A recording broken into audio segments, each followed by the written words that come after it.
Jammu Kashmir assembly elections की campaign के तहत आज नेशनल कॉन्फ्रेंस की तरफ से नौशहरा में एक पब्लिक रैली का एहतमाम किया गया। ये पब्लिक रैली नौशहरा असेंबली हलका से नेशनल कॉन्फ्रेंस कांग्रेस अलायंस के कैंडिडेट सुरिंदर चौधरी के हक में मुनक्किद हुई।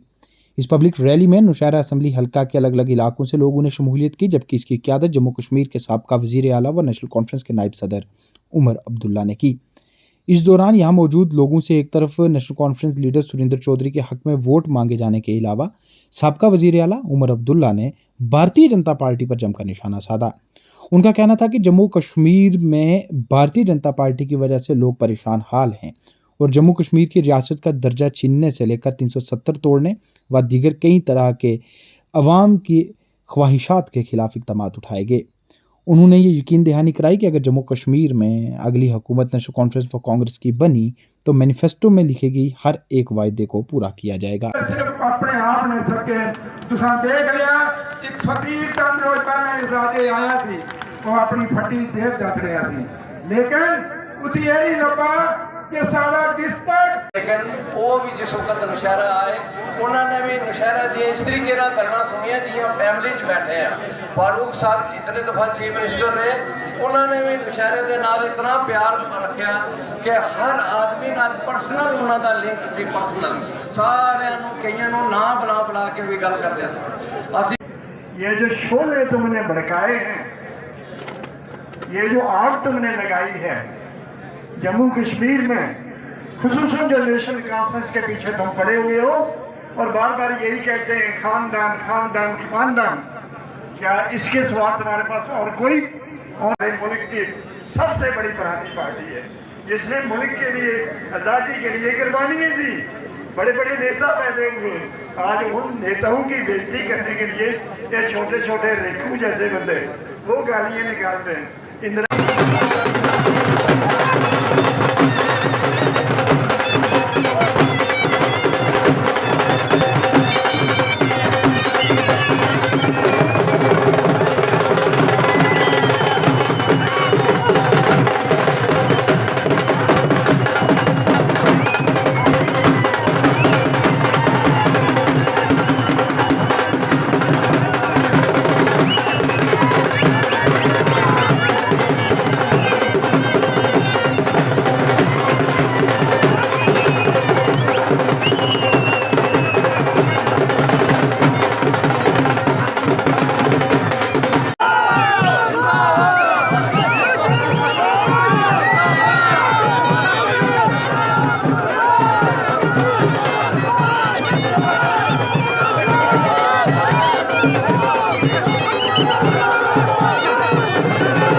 आज यहाँ पर हुआ है, आप देख सकते हैं यहाँ पर दूर दूर तक लोग भी आपको नजर आएंगे। अगर जल सैलाब की ओर आपको एक बार फिर पड़ा तो इस समय आप देख सकते हैं कि किस तरह के दृश्य साथी सारे अपने ग्राउंड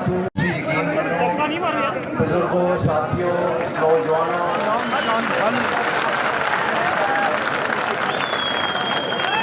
स्केल को तब्दील नहीं करेंगे। खुद तो 12, 20, 25 किलो खाता होगा, आप लोगों से चाहता है 3.5 किलो कर लो। चौधरी सुरिंदर साहब यहाँ से कामयाब हों, हमारी हुकूमत बने तो हम दोबारा इन राशन डिपोज के जरिए आपको चीनी और मिट्टी का तेल पहुंचाएंगे और आपके राशन का स्केल भी आप लोगों का होगा। इसी तरह रोजगार, ये हमारे बीजेपी के उम्मीदवार जो है जरा बताएं ना, इन पिछले 10 साल में नौशहरा में कितने लोग सरकारी मुलाजमत में अंदर गए, कितने लोगों को सरकारी नौकरियां मिली, कहां पे रिक्रूटमेंट का कैंप हुआ। आज आर्मी की भर्ती नहीं होती क्योंकि उन्होंने वहां अग्निवीर का स्कीम लगाया हुआ है। कितने लोग यहां से फौज में दाखिल होते थे, अब अग्निवीर स्कीम की वजह से वो नहीं जाते। हमने अपने मंशूर में वादा किया है कि हमारी हुकूमत बनते ही दिनों के अंदर अंदर हम कम से कम 1 लाख सरकारी मुलाजिम लगाने का काम करेंगे। लेकिन इन सब चीजों के लिए बहुत जरूरी है कि हम साजिशों का मुकाबला करें।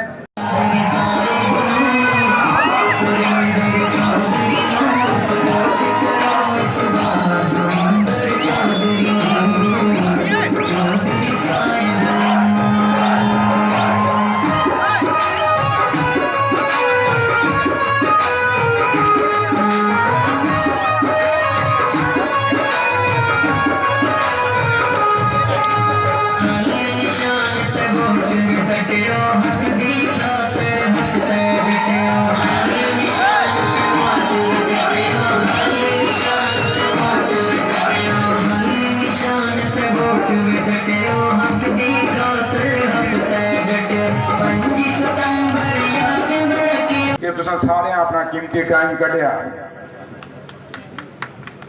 और मेरी ते सुन वास्ते आए। मेरे बुजुर्गों, मेरी माता, मेरा तुसा रिश्ता 18-19 साल का रिश्ता मेरा तुसा। बेशक मैं 2 इलेक्शन लड़िया इस इलाके में, मैं इलेक्शन हार गया मेरे बुजुर्गों, लेकिन तुमने मेरा साथ नहीं छोड़ा। आज दुनिया मेरे सामने खड़ी है मेरे दिला।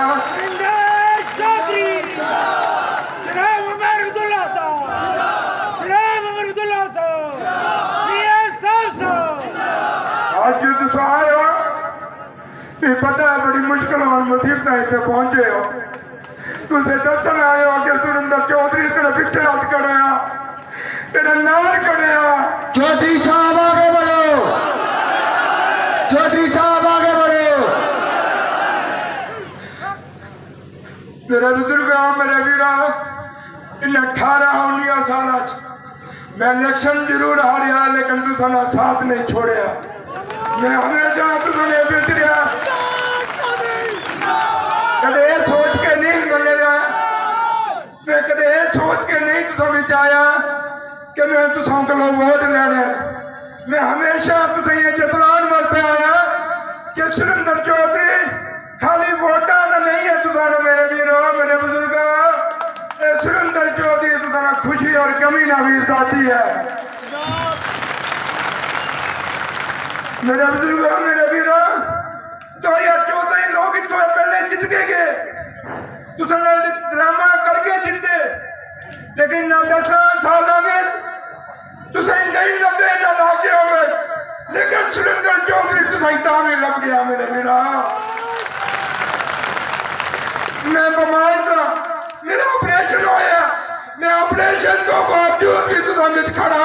मैं पता अगर मैं ना खड़ा रहा तुसा साथी कोई नहीं होएगा, ना गरीबों का साथी कोई नहीं होएगा मेरे बुजुर्ग। जनाब चौधरी साहब,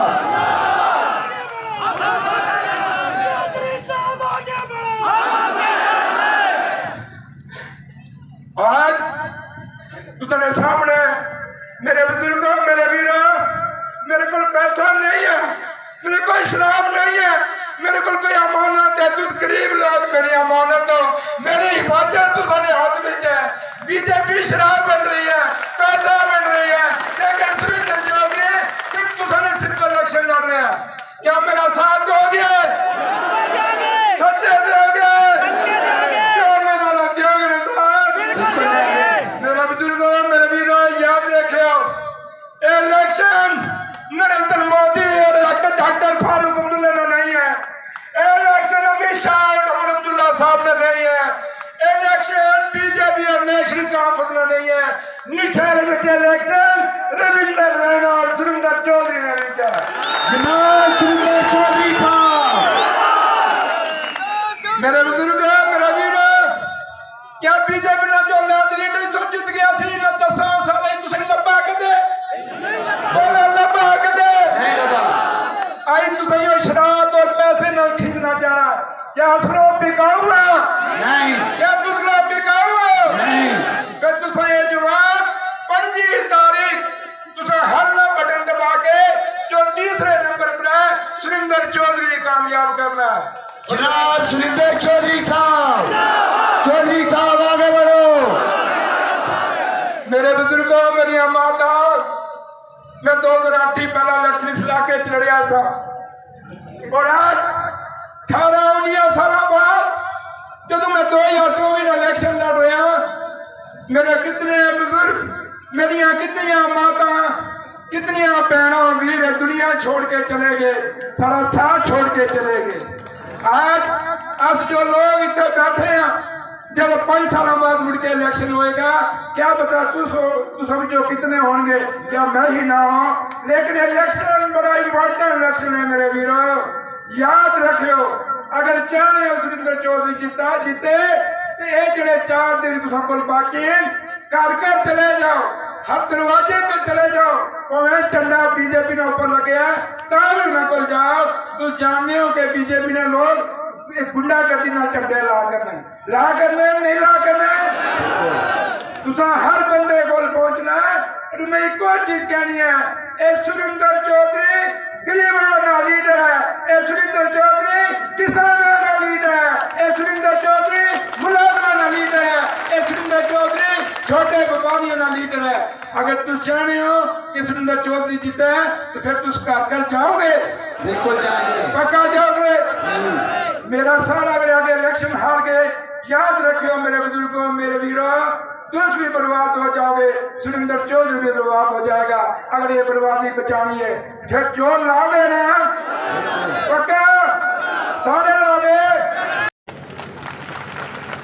यहाँ पे नेशनल कॉन्फ्रेंस और कांग्रेस के मंच पे बैठे हुए तमाम ओहदेदारान, यहाँ पे इस बड़े से जलसे में शमूलियत करते हुए मेरे भाइयों बहनों, बुजुर्गों, माताओं बहनों, आप सबको मेरे तरफ से अस्सलाम वालेकुम, आदाब, सत श्री अकाल।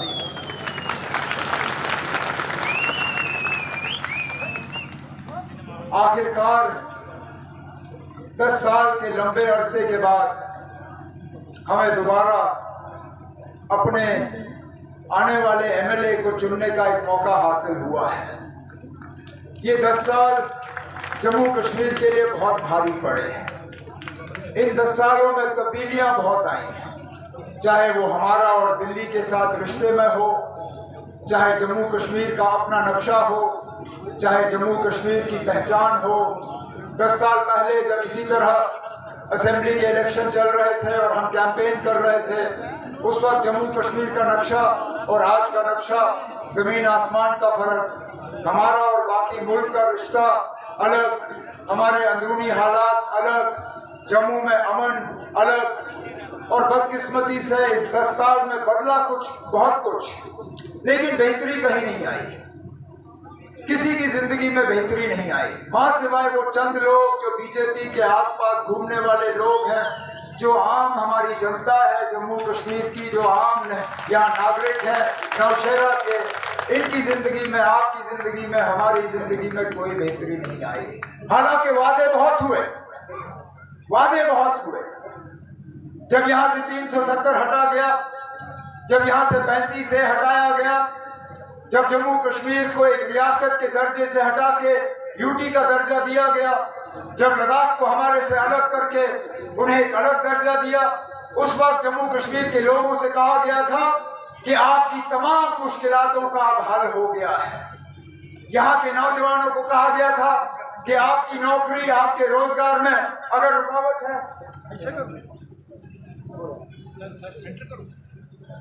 अगर यहाँ नौजवानों के रोजगार में रुकावट है वो 370 है। यहाँ लोगों को कहा गया था कि आपकी तरक्की में अगर रुकावट है वो 370 है। यहाँ लोगों को कहा गया था कि बड़ी बड़ी फैक्ट्रियां लग जाती, लेकिन 370 के वजह से नौशहरा में कोई फैक्ट्री लगाने के लिए तैयार नहीं था। यहाँ बिजली का निजाम खराब था, लोग ये बीजेपी वाले कहते थे कि 370 हटा, अब आपको 24 घंटे बिजली मिलेगी।